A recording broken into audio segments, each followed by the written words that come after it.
Hey guys, and welcome to a bit of a first look video at one of the most anticipated things to come out of update 20, and that was the Limbo rework. Now, I'm going to be frank with you, I hated Limbo beforehand. Couldn't stand his powers, couldn't stand the way he looks. In fact, even to do this video, I had to put more former on him because I got so fed up with the original, I couldn't finish even building him properly. So, when I heard Limbo was getting a rework, I was kind of interested. I mean, I always hated his powers, so anything new would be good, right? Well, before I talk about how I feel about how the rework turned out, let's quickly go over his powers. I guess the first thing to mention is that Rift Walk is no longer tied to an ability. It's now passively on his roll button. Instead of rolling, he's going to surge forward, switching from one plane of existence to the next. This does mean, however, that you cannot roll, so those of you like me that use rolling as a key part of your movement are going to have to get used to that. Which, honestly, I think most people's movement is so ingrained into them that's much easier said than done. But this is a basis for everything Limbo does, and all of his powers are built around it. First up is Banish. Limbo is going to target an area of around 5 meters, banishing all enemies in range from whatever plane of existence he is currently in. So if he's in the Rift, he's going to send them out of the Rift. If he's out of the Rift, he's going to send them in. Each time he banishes, the enemies affected will take damage on entering or exiting the Rift when banished. The ability, I mean, it's kind of different to what it used to be, where if you're in the Rift, you could bring enemies into the Rift with Banish. Now you're banishing to whatever plane you're currently not on. It's kind of working the opposite way it used to. So you can still do the normal things with it, you know, banish rescue targets to protect them, banish teammates so they can regen energy or have temporary protection. Functionally, nothing's really changed from that perspective, apart from the actual banishing working effectively the other way round. So that's one thing that's going to have to get used to. Perhaps the largest change to the Limbo rework is that Rift Walk is no longer his second ability. That's now passive on the roll key, as I said earlier. Instead, we have a new ability, which is Stasis. It's a pretty simple ability insofar as it stops time entirely when you're inside the Rift. All enemies are completely frozen, unable to do anything at all, but at the same time, all of your own projectiles and your teammates are also stopped, up to a total of 300 projectiles. What this means is that you can activate the ability before banishing anyone or using your Cataclysm to protect yourself as soon as you do. Plus then you have a choice of what to do next. You can either line up projectiles ready to hit enemies as soon as you deactivate Stasis, or you can just straight up melee the enemies affected by Stasis, killing them without the need to ever deactivate the ability. That means while Stasis is up and you're in your Cataclysm, you're actually effectively completely invulnerable. Stasis is only affected by duration as well. So just whack a whole load of duration on there and there you are, completely invulnerable while inside the Rift. It's an insanely powerful ability and a key part of Limbo's protection while he's inside the Rift. Little trick for this one is that if you need the Riven, where you get a certain amount of headshot kills and a single aim glide, use Stasis, line up the shots, shoot out the projectiles you need, jump up, do your aim glide and release Stasis. Bam! Nice and easy. Very, very easy way of getting that Riven unlocked if you're having problems with it. Stasis is even more powerful when you combine it with his third ability, Rift Surge, another power that has been pretty heavily reworked. What this does is that he will mark every enemy in the Rift with Rift Energy. Enemies that are affected by Surge and somehow leave the Rift, like by walking out of Cataclysm for example, or because Cataclysm shrinks, they might be on the edge, they're going to do a small AoE banish, and that further banishes enemies around them into the Rift. Enemies that are killed while affected by Rift Surge will also do a radial banish, taking enemies outside the Rift into the Rift again. Combine this with the Augment Rift Torrent for a huge damage buff at the same time. Not only do you have an ability that will keep on giving, much like Saren's Spores, but you also get an insane damage buff at the same time.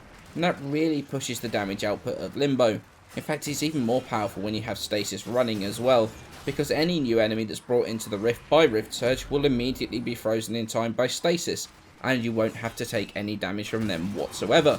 And then you have Cataclysm, which also got a pretty ridiculous buff. Mechanically, it works exactly the same way as it does before. It puts up a huge AoE, bringing everything that's inside it into the Rift, and anything outside of it cannot fire in, or those inside cannot fire out. Nothing has actually changed there at all. What has changed is the damage was pretty severely buffed. Now when the Cataclysm collapses, automatically or manually, it will deal 10% of the health and shield of the units inside the Cataclysm as damage to everything inside it, effectively creating an ability that has the chance to infinitely scale, but also scale as well with power range as it does with power strength. In fact, Cataclysm bombing has become a very efficient way of blitzing missions like a CAD if you're looking for a damage dealer to help your friends level. Not a huge amount honestly was changed with the ability, but that scaling damage really has turned it into a bit of an insane AoE nuke, way more effective than it was before. And so onto the build. It's only the build I use for testing, it's not necessarily a very min-max build at all. I've got 3 Former on here, I've got Corrosive Projection in the Aura, Cunning Drift and Stretch for range, Streamline for a bit of efficiency, Prime Continuity and Constitution for duration, Vitality just in case, Prime Flow for energy storage, Rift Torrent for more damage while Rift Surge is active, and then Transient Fortitude to buff Rift Torrent a little bit. I found the build pretty effective for everything I threw at it, so I've not really pushed the build any further, and there's a very good reason for that, which is, after all these changes, do I like Limbo now? And the answer is no, I do not. Now I can hear yourself rubbing your head, asking why I don't like Limbo, especially after so many people have raved about how good he is now. So let me explain myself. Limbo is a fantastic frame now. He does insane damage from Cataclysm. It's one of the best 4th power spammers in the game now if you're wanting to clear wave after wave of a CAD. Cataclysm bombing is going to do you pretty well. But combine his 2nd, 3rd and 4th skills with the Augment Rift Torrent and you have an effectively unkillable frame with insane scaling damage. So to be honest, this rework has made him one hell of a frame, and those people that know how to play him and really get to know his abilities are going to do some crazy things. So if he's a good frame, in fact scratch that, he's an incredible frame. Now, why do I not like him? Well, much like the original Limbo, some people found him fun to play, and quite a few people dislike playing with him in a squad. And the new rework has reinforced the not liking playing with him in a squad thing for me. In fact, it's made it way worse. Now we have Limbo as our new press 4 to spam frame for a CAD, which is the most annoying thing and you literally can't get away from it. Every lobby I have has one of those now and it's obnoxious as hell. But way worse than that is the new Troll Limbo. Yes, that's right, Troll Limbo is back and it's more obnoxious than ever. Say hello to the max range, max duration Limbo who can effectively decide what weapons you're using today. In maps with specific objectives, excavation, defense, mobile defense, where you're sticking together, and sticking together is a good thing normally, well guess what, max range, max duration Limbo says, sorry, you're not using your bolter, sorry, you're not using your murloc, or whatever. Honestly, I mean, I know I'm going to hear the argument of, oh well, just use melee. Well, I come back with, oh hey, it's a primary weapon only sortie mobile defense. Guess what, no weapons for anybody. Limbo might probably be the best crowd control frame in the game now. And also one of the highest damage dealers. In fact, he's probably one of the tankiest too, because of the way stasis works. And honestly, I'll probably use him when I'm bored, but only solo.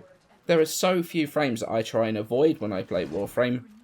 In fact, very few. And unfortunately, a frame that completely disables an entire way of playing, with no other way to counter it other than just move way away from the rest of your team, in a huge AoE, I mean, I just leave the lobby immediately now.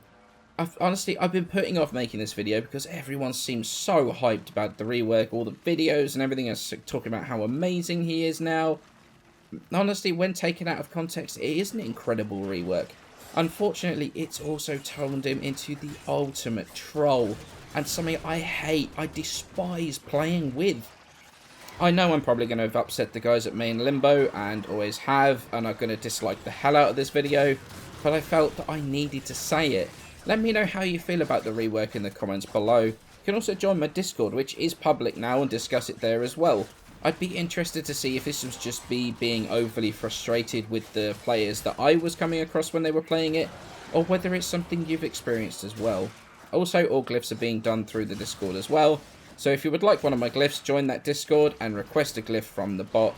I hope you all enjoyed the video, I look forward to reading the comments, and I shall see you in the next one.